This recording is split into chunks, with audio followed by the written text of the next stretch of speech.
este acto, esta conferencia que va a impartir el profesor Jorge Weinstein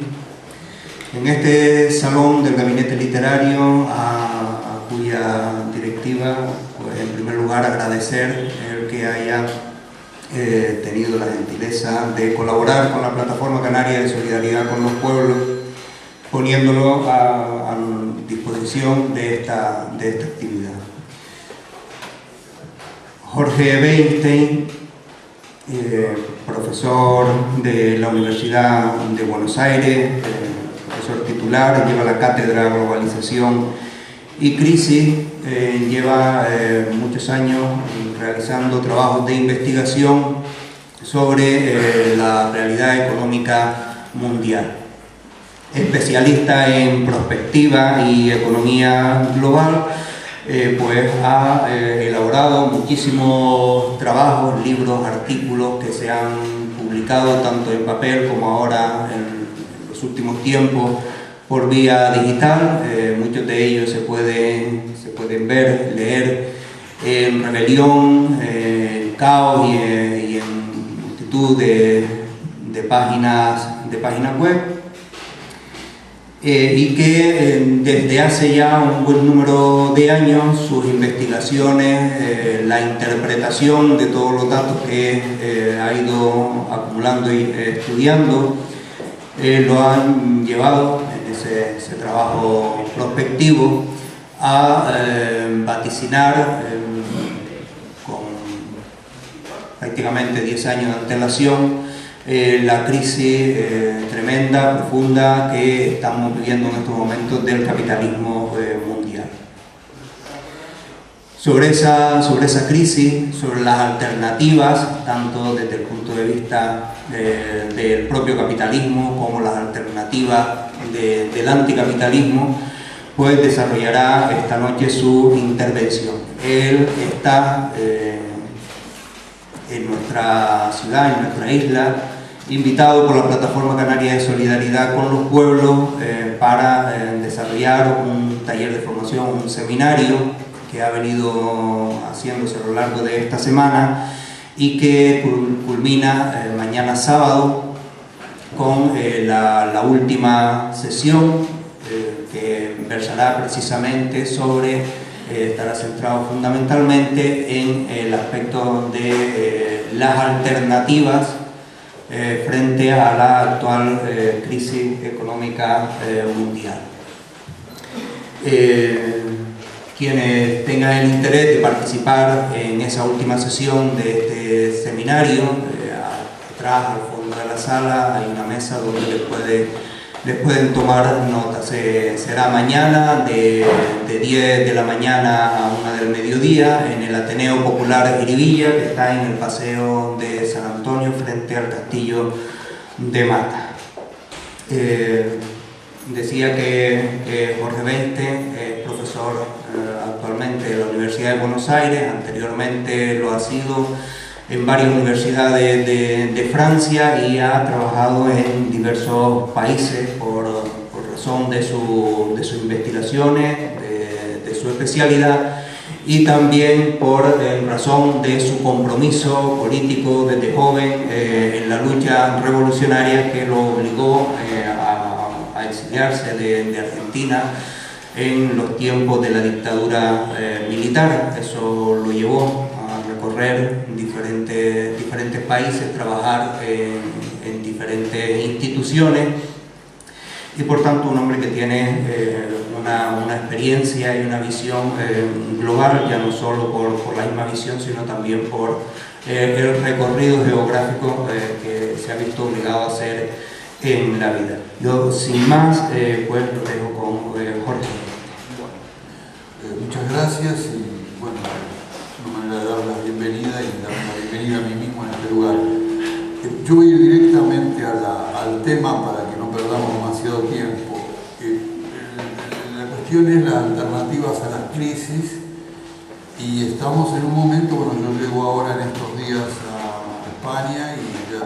creo que hay un cambio de gabinete y ese cambio de gabinete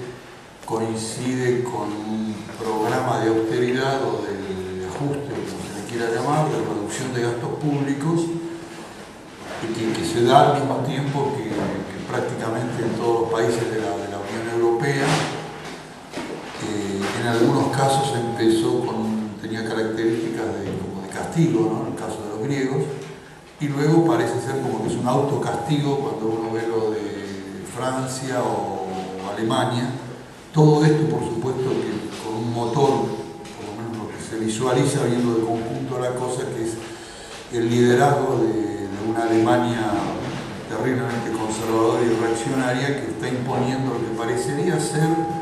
una alternativa a la crisis, lo que a mí me lleva a establecer algún tipo de vinculación que lo voy a tratar de que sea hacer una relación a lo largo de la historia, por lo menos de los últimos años, entre algo que es algo así como distintas alternativas a las crisis, pero que luego se transforman en crisis de las alternativas, que dan lugar a alternativas a la crisis, que se transforman nuevamente en crisis de las nuevas alternativas. Es una especie como de círculo vicioso, donde siempre la cosa es presentada como que no hay otra salida del sentido común que esa alternativa, y esa alternativa fracasa, no hay ni la menor sombra de autocrítica,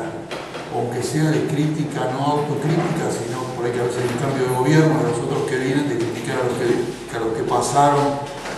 que no se habla más del tema, como si nunca hubiera existido nada, y otra vez se plantea algo que los medios de comunicación, que se han transformado en una especie de super partido político y cultural del sistema, se encargan previamente de hacer primero un bombardeo liviano, después un bombardeo de intensidad, y luego en medio de ese bombardeo de intensidad aparecen los salvadores con soluciones de sentido común, como es esta, que por ejemplo ha aparecido aquí en la Unión Europea, que es que si los estados están deficitarios, porque además tienen unas deudas que van creciendo casi de manera incontrolable, lo que le dicen al gran público es que la solución de sentido común consiste en bajar los gastos. Con lo cual, es una cosa curiosa, ¿no es cierto? Es como si uno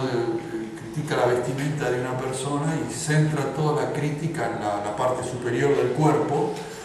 y es probable que en la parte inferior tal vez esté desnuda o use cualquier otra cosa, pero no hay manera de que nadie hable de la otra parte, pero la otra parte existe.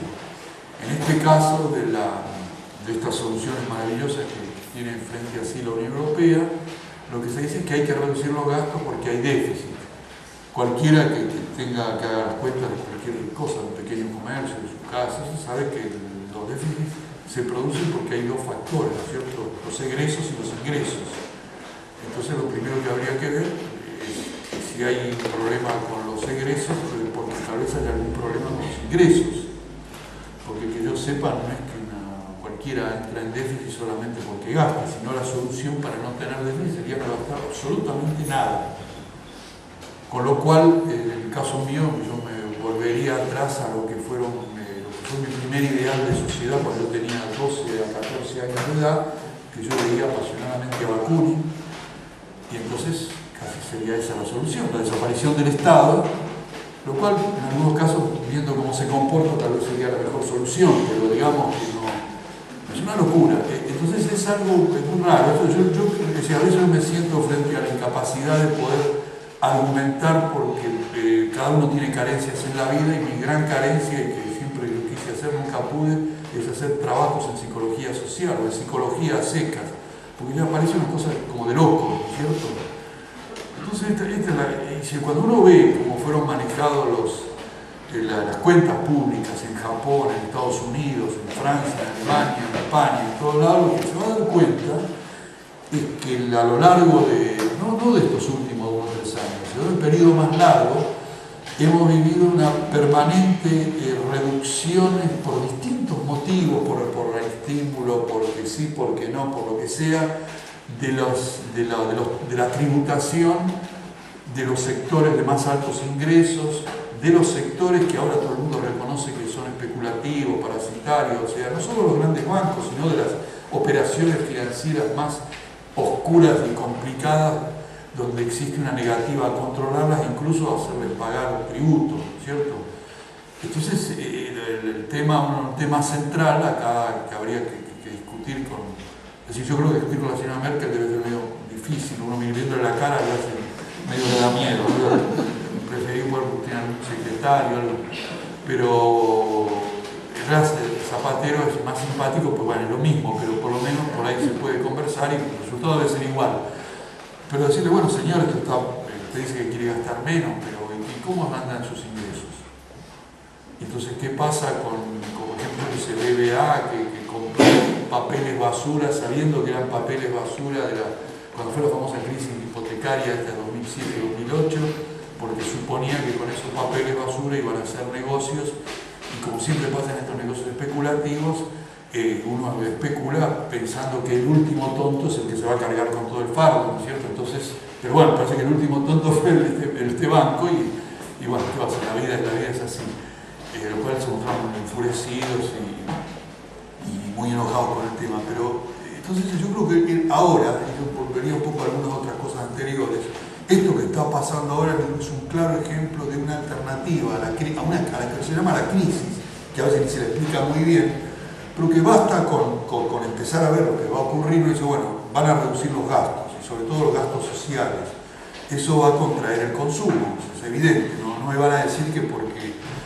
van a hacer que alguien que lo vaya a jubilarse a los 65 lo haga a los 67, que subsidios a tal grupo social se retiran, eso va a aumentar el consumo va a reducirse. Si se reduce el consumo, eso va a provocar evidentemente una presión sobre la oferta, sobre la producción, y eso va a traer una contracción económica. Si hay contracción económica, salvo que estemos en un país de la maravilla, o países de la maravilla, por ahí contracción económica, la recaudación fiscal se va a reducir. Y se reduce la recaudación fiscal, yo en realidad he reducido los gastos, se va a contraer seguramente la recaudación, y entonces probablemente el déficit, en lugar de bajar, va a subir. O sea que ya casi está cantado el fracaso antes de que empiece la historia. Cuando el déficit se va a mantener igual o va a aumentar inclusive, eso va a obligar al Estado, que ya tiene unas deudas, voy a explicar luego, que no son estados muy endeudados, van a tener que acudir al mercado, que además hay un empecinamiento en que sea un mercado financiero absolutamente libre de todo, que haga lo que quiera, a pedir dinero, y entonces va a decir, bueno señor, usted tiene una deuda grande, tiene un déficit grande, yo le compro sus papeles, pero no al 2%, sino al 4, al 5, al 6. O sea que estamos en el círculo vicioso donde en el comienzo de la historia